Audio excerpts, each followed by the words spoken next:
After 47 years, two bitter enemies, the United States and Iran, have finally sat face to face. And surprisingly, this historic meeting happened in Pakistan. But is this a step toward peace, or the beginning of something much bigger? This secret meeting in Islamabad has caught the attention of the entire world. On one side, the team of Donald Trump, and on the other, Iran's top leadership. But even after 2 hours of intense discussions, there was no clear outcome. Why?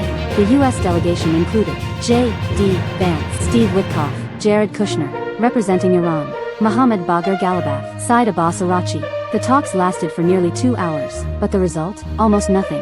The biggest issue on the table was the Strait of Hormuz. This is one of the most critical oil routes in the world. If control over it shifts, the global economy could take a serious hit. Iran's demands were clear: control over the strait, release of frozen assets abroad, compensation for war damages, and a complete ceasefire across West Asia.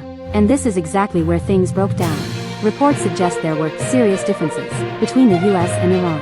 Some sources claim that the US agreed to release Iran's frozen assets, but US officials quickly denied it. So the question is, who's telling the truth? Pakistan played the role of a mediator in all this. Shahbaz Sharif held separate meetings with both sides, and Nassim Munir was also present during the talks. But the real question is Pakistan trying to bring peace, or playing a deeper geopolitical game? This situation goes beyond just the US and Iran.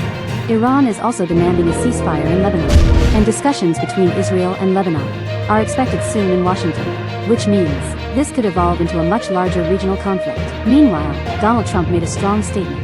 Iran has nothing to negotiate. They are just using global routes for pressure.